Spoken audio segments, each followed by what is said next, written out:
जय हिंद साथियों, निशांत एकेडमी के करियर अफेयर्स में आप सभी का स्वागत है। आज हम लोग CSIR IICB MTS का रिक्रूटमेंट का नोटिफिकेशन लेकर के आए हैं, जिसके लिए सिंपल क्लास 10th बोला गया है। तो मतलब अगर आपने 10th पास करा है तो ये एक गोल्डन अपॉर्चुनिटी है, जिसके लिए आपको बिल्कुल ही अप्लाई करना चाहिए। क्योंकि अगर प्रोसेस समझा जाए तो बहुत ही सिंपल सा प्रोसेस है। अगर आप सही से डेडिकेशन के साथ अपना 2 से 3 महीना ढंग से प्रिपरेशन करोगे तो चांसेस है कि आप इसके लिए प्रिपेयर कर सकते हो सही तरीके से। ठीक है, देखो यहाँ पे हम लोग इंपॉर्टेंट अगर चीजें देखें समझे नोटिफिकेशन के अंदर, सबसे पहले यहाँ पे जो नोटिफिकेशन निकाला गया है, तो जो ऑर्गेनाइजेशन है जिसके द्वारा ये नोटिफिकेशन निकला है वो है CSIR, यानी कि Indian institute of chemical biology Calcutta. मतलब CSIR का एक ब्रांच है Indian institute of chemical biology Kolkata के द्वारा ये नोटिफिकेशन आया है। एडवर्टाइजमेंट नंबर देख सकते हो आप यहाँ पे, जरूरी नहीं है वैसे। ठीक है, आप डायरेक्टली मैं ऑफिशियल साइट दिखा रहा हूँ आपको, ये ऑफिशियल साइट है, यहाँ पे जाकर के आप चीजों को चेक कर सकते हो। अप्लाई अगर आपको करना है तो 5 मार्च 2026 से पहले तक आपको अप्लाई कर देना होगा। MTS यानी कि मल्टी टास्किंग स्टाफ की वैकेंसी है, 8 टोटल पोस्ट यहाँ पे मेंशन करी गई है। ठीक है, अब यहाँ पे अगर देखा जाए 8 टोटल पोस्ट है, जिसमें UR के लिए 5 पोस्ट है, SC की 1 पोस्ट, OBC की 1 पोस्ट और EWS की 1 पोस्ट है। ठीक है, यहाँ पे हॉरिजॉन्टल रिजर्वेशन भी है 2। अब जो एलिजिबिलिटी क्राइटेरिया है, उस एलिजिबिलिटी क्राइटेरिया में सबसे पहले मैट्रिकुलेशन आपका होना चाहिए। ठीक है, या फिर उसके इक्विवेलेंट आपने कुछ कोर्स करा हो या फिर कोई भी एग्जाम दिया हो, और ऑल ओवर इंडिया कहीं से भी आप इस चीज को एक्वायर कर सकते हैं। डिजायरेबल क्वालिफिकेशन में +2 बोला गया है। डिजायरेबल क्वालिफिकेशन का मतलब होता है कि ये तो जरूरी है, बट ये रहता तो अच्छा होता, और अगर नहीं है तो कोई दिक्कत नहीं है, बस आप इफिशियंट होने चाहिए। एज लिमिट की बात करें तो 18 से 25 साल एज लिमिट है। ठीक है, नॉर्मल। अब उस पर एज रिलैक्सेशन भी है, जैसे कि अगर आप SC से बिलोंग करते हैं तो उस समय जो है 18 से 25 साल था, तो 25 पे आप और 5 जोड़ लीजिए, यानी 30 साल एज रिलैक्सेशन मिल जाएगा। OBC NCL कैटेगरी से बिलोंग करते हैं तो 3 साल का आपका एक्स्ट्रा रिजर्वेशन है। ठीक है, PWBD कैंडिडेट है जनरल के केस में तो आपको 10 साल का एज रिलैक्सेशन मिलता है। वही SC कैटेगरी से अगर आप बिलोंग करते हैं PWBD से तो 15 साल का, और OBC NCL से अगर आप बिलोंग करते हैं तो 13 साल का एज रिलैक्सेशन मिलता है यहाँ पे। ठीक है, एप्लीकेशन का जो फी है वो अगर देखा जाए, अगर आप विमेन हैं, SC ST PWBD या एक्स सर्विसमैन है तो पूरी तरह से एग्जेम्प्टेड है, मतलब आपको 1 रुपया भी पे नहीं करना है। लेकिन वहीं अगर आप अदर कैंडिडेट हैं तो आपको 500 रुपए का फी पे करना होगा। फी जो होगा वो SBI को जाएगा, SBI का जो इनका ब्रांच होगा उस पे जाएगा, और पूरी तरह से नॉन रिफंडेबल फी है। ठीक है, अब यहाँ पे जो सिलेक्शन प्रोसेस है उसमें आपका एक एग्जाम होना है 150 मार्क्स का। ठीक है, 150 क्वेश्चन होंगे, 150 मार्क्स का पूरा पेपर होगा, और जो है आपको 2 घंटे का आपको टाइम मिलने वाला है यहाँ पे। ठीक है, और अगर आप हर क्वेश्चन सही करते हैं तो आपका +3 का मार्किंग है, और गलत करने पे 1 मार्क्स कट जाएंगे। ठीक है, तो 150 क्वेश्चन है तो 150 मार्क्स नहीं हुआ, 15 या 45 450 मार्क्स का पूरा पेपर होने वाला है। ठीक है, 450 मार्क्स का पूरा पेपर होने वाला है।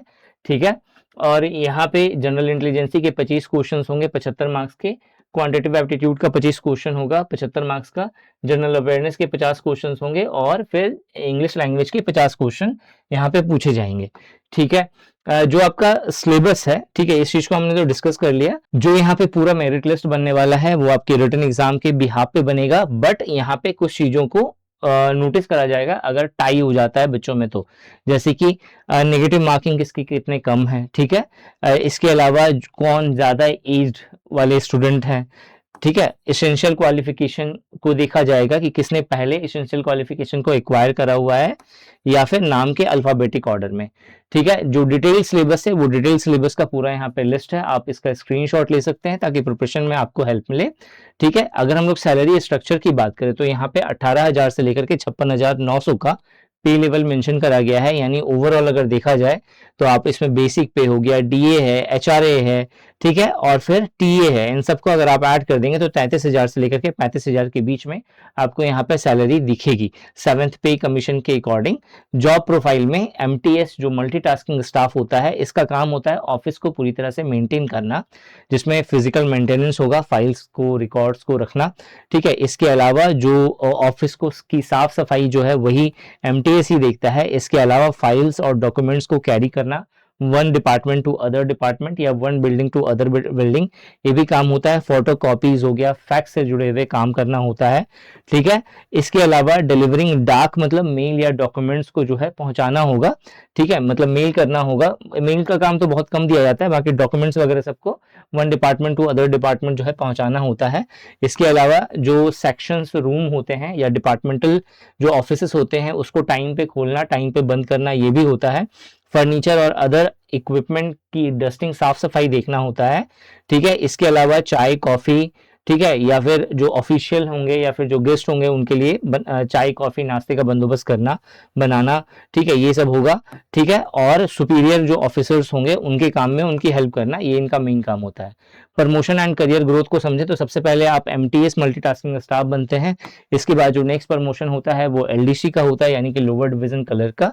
इसके बाद आप असिस्टेंट या अपर डिवीजन कलर की पोस्ट पे रिक्रूट होते हैं, फिर डिवीजन कलर बनते हैं, और लास्ट में जो यहाँ पे फाइनल प्रमोशन होता है वो होता है सेक्शन ऑफिसर का, ठीक है। यहाँ पे एमटीएस से एलडीसी के लिए डिपार्टमेंटल एग्जाम होते हैं या सीनियरिटी के बिहाफ पे ये दिया जाता है आपको। एलडीसी से यूडीसी के लिए जो है आपको डिपार्टमेंटल टेस्ट पास करने होते हैं, और यूडीसी से अगर आपको सेक्शन ऑफिसर बनना है तो आपका परफॉर्मेंस किस तरीके का है, सीनियरिटी किस तरीके की है, आपका क्वालिफिकेशन किस तरीके का है, उसके बिहाफ पर जो है आपका यहाँ पे प्रमोशन मिलता है, ठीक है। आपकी जो सैलरी होगी उसमें एनुअल इंक्रीमेंट भी यहाँ पे बोला गया है 3% का आपको दिखेगा हर साल, ठीक है। डीए भी रिवीजन होता है, ठीक है। डीए भी जो है अगर देखा जाए तो 1 साल में 2 बार रिवीजन होता है, तो यानी कि आपको जो है सैलरी यहाँ पे ठीक ठाक मिल जाएगी आपको, ठीक है। जॉब रोल हम लोगों ने पहले बात कर लिया है किस तरीके का था, ठीक है। तो इस वीडियो में यही था। अगर आप इसका बेस्ट प्रिपरेशन करना चाहते हैं तो निशांत ई-अकेडमी एप्लीकेशन प्ले स्टोर से डाउनलोड कर लीजिए, और ऐसे ही इंपॉर्टेंट वीडियो के लिए इस चैनल को सब्सक्राइब करना मत भूलना। Thanks for watching this video and wish you good luck for your paper.